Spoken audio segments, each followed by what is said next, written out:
penyebab konflik ya. Nah, penyebab konflik. Jadi kita lihat bahwa Tuhan lakukan hal-hal yang hebat dalam diri kita. Tatkala kita itu di bawah Tuhan untuk menjadi juru damai. Dalam 2 Korintus pasal 5 ayat yang ke-18 dan 19 berkata bahwa Tuhan mempercayakan kita pelayanan pendamaian. Kita mendamaikan orang gitu. Jadi ayat yang ke-15 bilang bahwa saya ini hidup fokus dengan Tuhan. Lalu yang ayat 17 bilang ciptaan yang baru, 18 bilang bahwa saya dipercayakan oleh Tuhan pelayanan pendamaian kepada bumi ini. Oke. Sekarang pertanyaannya gini, apa itu konflik? Lalu apa penyebab konflik itu? Sesudah itu bagaimana cara menyelesaikan konflik? Jadi ini adalah suatu pertanyaan membuka pengertian kita. Kalau ngomong tentang konflik itu apa sih? Ah gitu. Ya, lalu kita masuk ke pengertian dulu, pengertian konflik dari bahasa Latin disebut sebagai kata confligere. Artinya terdiri dari dua kata, yaitu kata kon berarti bersama, yang kedua ya fliger artinya memukul atau benturan. Jadi benturan bersama-sama, kita bentur satu sama lain seperti itu ya. Kita dapat benturan. Secara harfiah konflik artinya saling memukul bersama-sama. Jadi secara sosial konflik diartikan benturan kepentingan, ya, atau keinginan nilai yang berbeda. Lalu seiring waktu konflik menggambarkan berbagai bentuk pertentangan nilai dari kepentingan ya pribadi sampai pada antar gelombang, antar ya itu ya antar sesama. Oke. Area yang seringkali jadi konflik itu adalah pertama tujuan hidup. Seorang anak manusia, kalau dia nggak ngerti tujuan hidupnya, dia akan menjadi konflik. Tanya, nanti jadi apa? Mana-mana Tuhan saja. Nah, gitu. Ya nih mau jadi apa? Mana-mana saja. Mengalir saja. Ah, itu kalimat kelihatan rohani banget. Sebenarnya tidak tajam. Ya, Yusuf waktu kecil diceritakan, mimpi saya adalah saya menjadi matahari. Ya, semua akan tunduk kepada saya. Mimpi saya semua gandum tunduk kepada saya. Itu impian dia dari kecil. Jadi seorang itu harus punya tujuan hidup. Yang kedua, gambar diri. Gambar diri mesti baik. Kenapa orang sibuk urus kulit tiap hari? Kulit putih lah, rambut udah lurus dibuat keriting lah, rambut keriting bikin lurus lah, macam-macam, saudara. Karena masalah gambar diri yang kurang bagus. Itu terjadi konflik. Yang ketiga adalah kepercayaan, masalah kepercayaan. Yang keempat masalah keluarga, yang kelima masalah keuangan, yang keenam masalah budaya, yang ketujuh masalah penyerahan hak, yang kedelapan panggilan, yang kesembilan adalah visi dan misinya, itu masalah benturan. Nah, yang ke-10 adalah masalah pelayanan, yang ke-11 masalah integritas, komitmen, dan pekerjaan, serta pasangan hidup, dan lain-lain. Saudara, ini berbagai masalah yang muncul setiap hari di dalam hidup kita. Oke. Gambarkan begini, hidup itu masalah di pohon. Pohon ini punya selubung atau tanah namanya kesombongan. Kenapa dari atas turun? Karena yang sombong itu turun dari sorga, dari Lucifer. Sifat dia turunkan kepada manusia. Jadi dosa sifat pertama manusia bikin kesalahan itu sombong, melawan. Akhirnya muncul pemelawan gitu. Ya. Nah, dari kesombongan ini kita lihat bahwa akan muncul pertama akar pahit. Ibrani pasal 12 ayat 15 dan 16. Jangan menjauhkan diri dari kasih karunia Allah agar tumbuh akar yang pahit. Ini masalah manusia, konflik yang paling. Jadi kalau kita melayani orang, ada konflik, kita periksa. Kenapa orang ini masalahnya? Ini masalah pertama itu akar kepahitan. Mengapa ini selebung oleh namanya kesombongan? Muncul karakter ini, sifat ini. Dia roh jahat bekerja namanya akar pahit. Lalu yang kedua, akar kenajisan. Ya, dalam Titus pasal 1 ayat 15 dan 16 dan juga dalam Matius pasal 15 ayat 18 menajiskan orang. Nah, ini akar kenajisan. Yang ketiga adalah akar cinta uang. Nah, tiga masalah ini yang seringkali dia pokok menjadi akar masalah dalam diri seorang manusia. Jadi kalau kita mau melayani orang, konseling orang, kita harus tahu, oh iya masalah berhubungan yang ini, masalah berhubungan yang itu. Ya, jadi kita melihat karena kita ini lebih dari ahli dokter, ahli dalam yang betul-betul kita menolong orang lain. Nah, masalah kesombongan menyelimuti, lalu muncul dari akar pahit ini apa? Kecemaran, ya, lalu kerusuhan, tukang bertengkar di mana-mana, rusuh heboh gitu loh.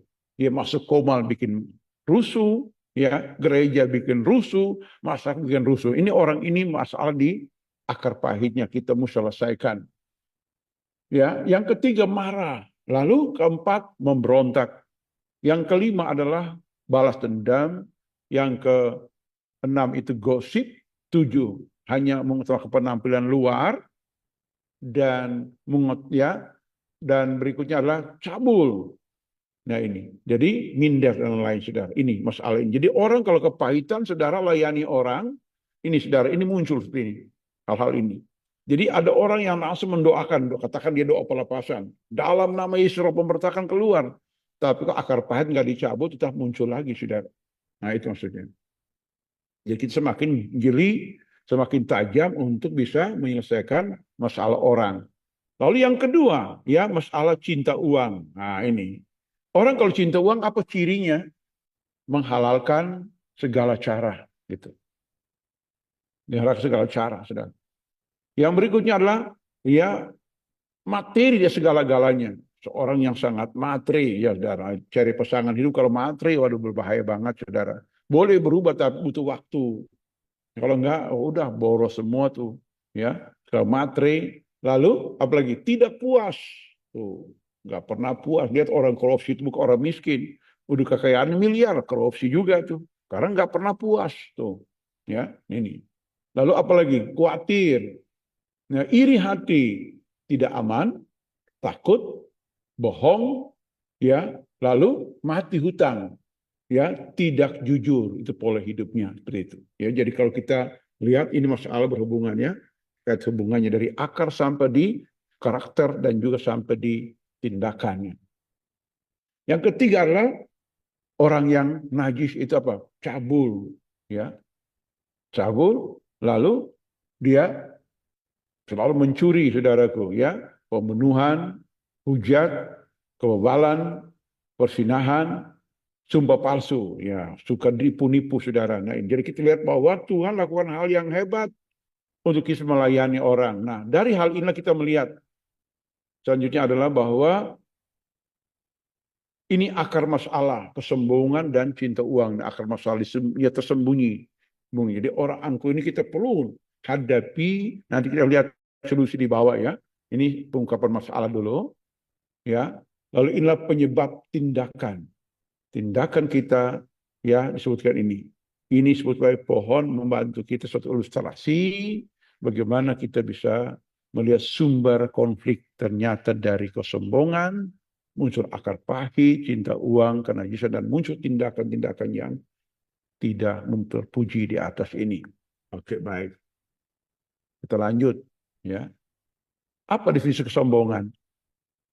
Kesombongan di bahasa Yunani sebagai huperepanos. Huperepanos ini artinya menunjukkan, ya, diri di atas orang lain, ya, menunjukkan di atas orang lain atau mencolok angku, ya.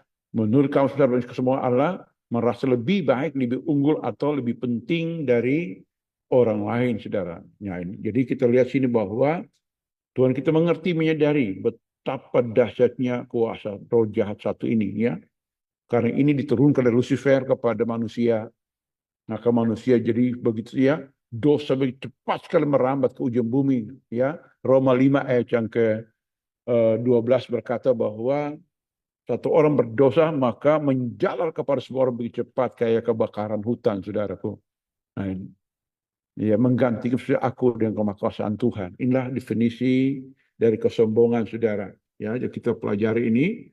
Apa tujuan rendah hati? Tujuan pertama, dasar kehidupan spiritual dengan jalan lebih, ya, hubungan lebih baik dengan Tuhan. Karena Tuhan nggak pernah suka orang sombong, saudara. Ya, jadi kita rendah hati, kita bersekutu menyembah Tuhan intim dan akrab, saudara. Apa tujuannya? Jadi kan tujuan pertama kita tunduk kepada Allah. Yang kedua, menerima anugerah dan kasih karunia, tidak memegahkan diri. Lalu langkahnya mencapai kekudusan dan keserupaan dengan Kristus. Lalu mendapat hikmat dan kehidupan. Lalu mengutamakan orang lain. Itu tujuan dari kerendahan hati, saudara. Mendapatkan ketenangan jiwa. Yesus berkata, belajar kepadaku karena aku lemah lembut, terendah hati, dan jiwamu akan mendapat ketenangan. Nah, kita harus tenang karena kita masuk golongan orang-orang yang rendah hati. Sehingga bisa masuk di room Ibu Yani ini, itu sangat luar biasa, saudara. Nah ini, ya. Oke. Apa jenis kesombongan? Yang pertama adalah jenis kesombongan rohani atau mabuk agama. Di Roma 7, dari ayat 21-25, Paulus ngomong begini. Dalam diriku, aku melihat hukum yang lain.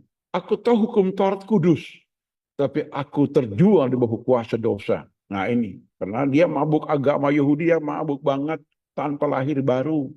Ya, dengan cara orang menghafal ayat gitu. Maka saya risih dengar orang begini. Kami ini pelajaran sempurna, nggak ada sempurna, saudara. Enggak gitu. Kita bertumbuh ke sana. Orang yang melakukan firman yang dia ajarkan. Sekedar hanya hafal tabernakel, hafal tentang ini itu. Wah, saya sempurna. Enggak begitu. Enggak ada ayatnya. Orang hafal firman Tuhan sempurna, enggak ada ayatnya. Ayatnya orang melakukan firman itu menjadi sempurna, saudara. Nah, apa tuh? Merasa paling benar ini. Sombong rohani, saudara, mabuk agama. Ya. Lalu suka menghakimi orang lain gitu. Dilihat orang berdosa, rasanya mau makan tuh orang berdosa itu. Emosi sekali gitu. Ya, dia nggak punya belas kasihan, dia berkata, udahlah jangan pikir lagi, mari datang. Saya juga pernah bikin salah kok, mari kita saling mengampuni. Nah, gitu. Jadi orang terhibur, dikuatkan, saudara. Merasa diri paling suci, lalu mencari pengakuan diri, ya. Nah, selalu pamer amal dan perbuatan baik, merendahkan orang lain, lalu keras kepala, tidak mau dikritik, ya, menggunakan firman untuk menjatuhkan orang lain.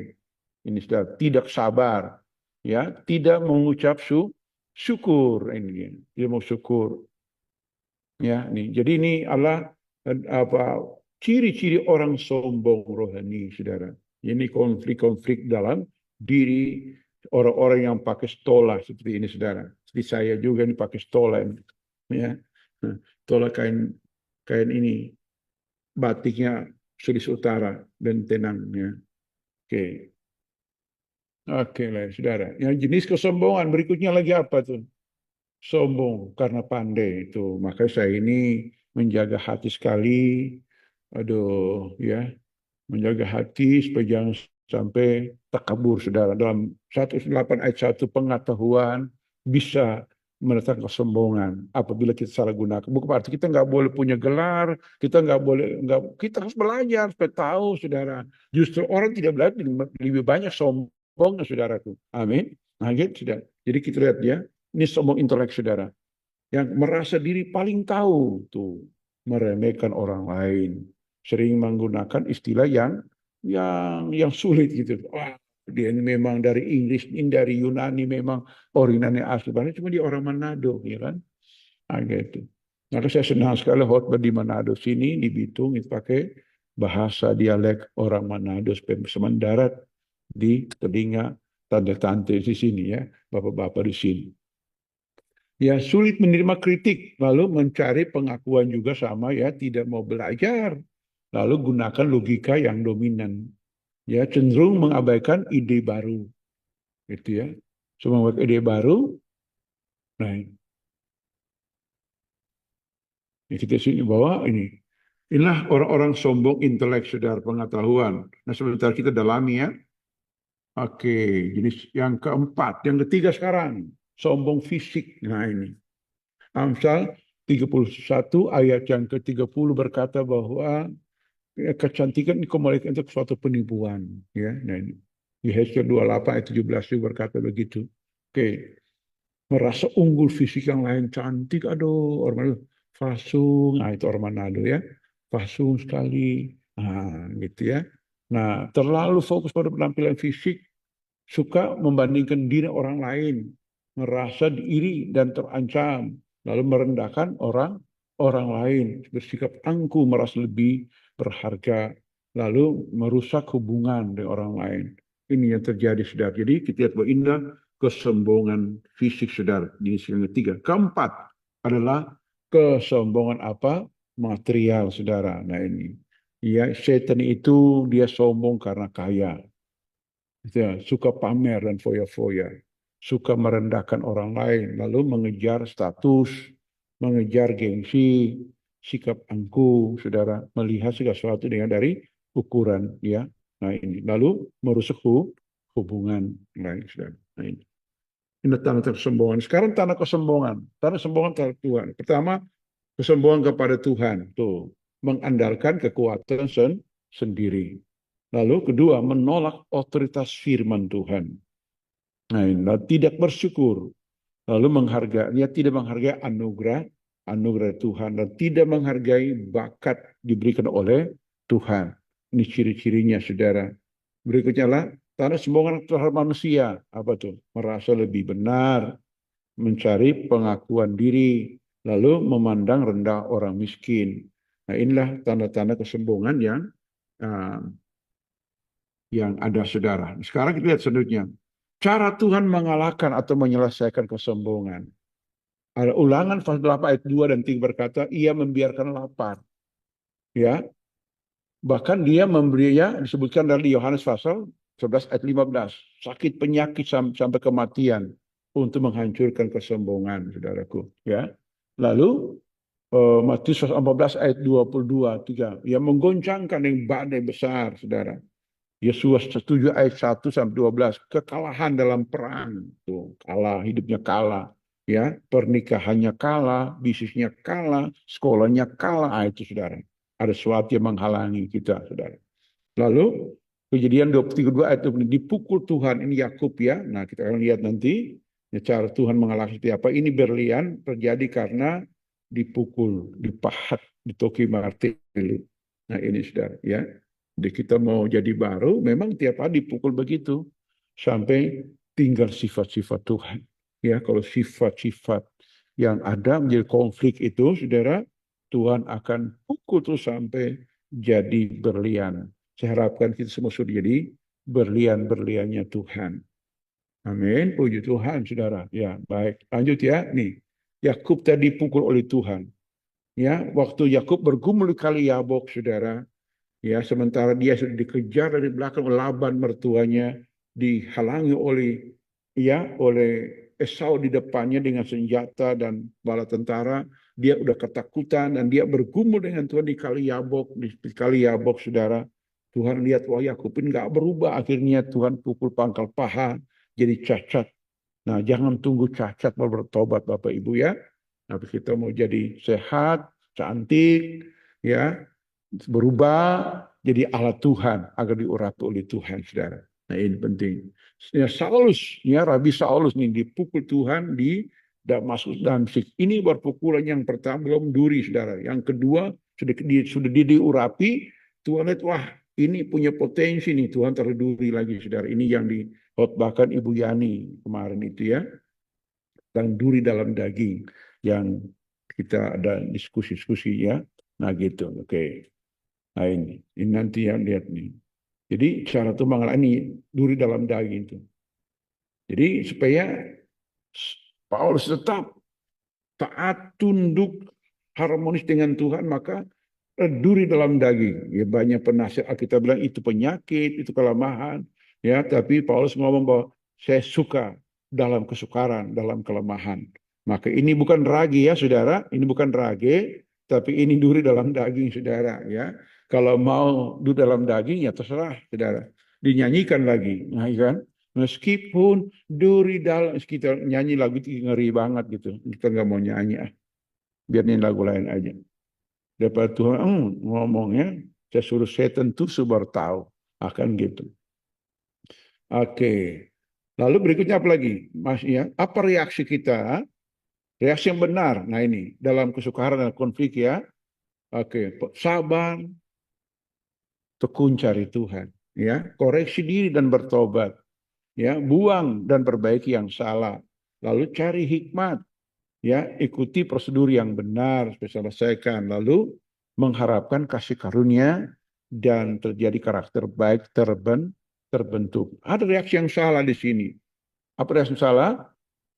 Cari jalan pintas, ya kan? Terus menyalahkan orang lain. Ya, biasa orang sini kalau doakan, ini firman sebelah sihir, sihir, nyalakan orang, dan dia sendiri angkuh saudara. Lalu berikutnya, lah ada persoalan, ada begitu kan rumah tangga banyak cerai karena lari nggak betah tinggal perempuan begitu. Kamu aja suami bodoh banget, nggak bisa bina istri jadi bagus, ya kan? Begitu. Jadi menikah itu, ya, maka saya waktu bimbingan pernikahan kan, saya tanya begini kepada si pria, apa tujuan kamu menikah? Dia jawab begini, supaya ada yang cuci baju, ada yang masak, ada yang sapu rumah. Saya bilang itu kamu kan cari istri, cari pembantu itu. Gitu. Nah, gitu. Nah, jadi kita harus betul-betul cari istri yang sepadan. Alkitab sepadan. Tahu kata sepadan artinya seimbang tuh. Bisa bagus paring, tang, tinju gitu. Nah, gitu ya.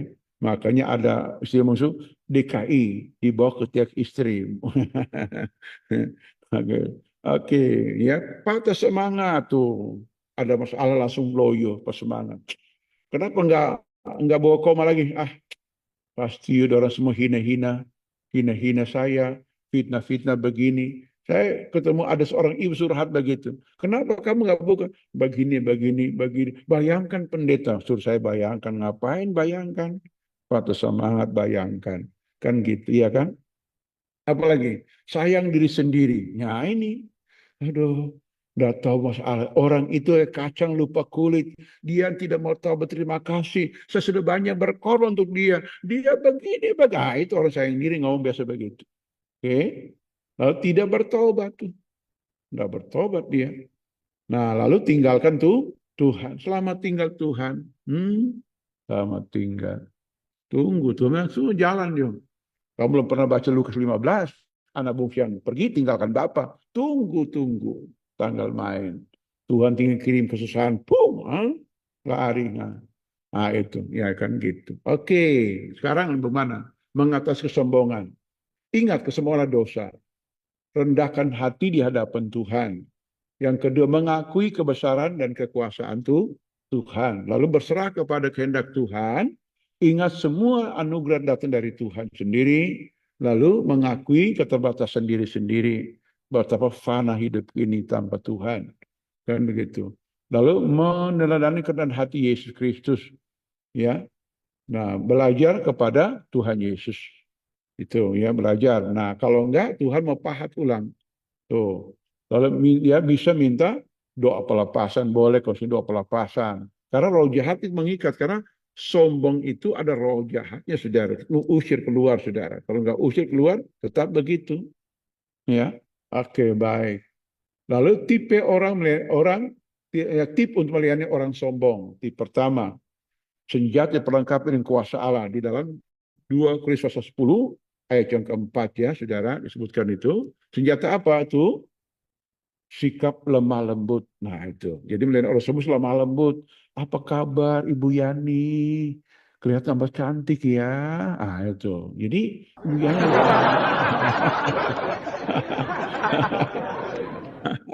Ngerti ya, gitu. Lemah lembut. Ramah lagi. Rendah hati ya kan gitu. Itu Paulus pun senjata itu.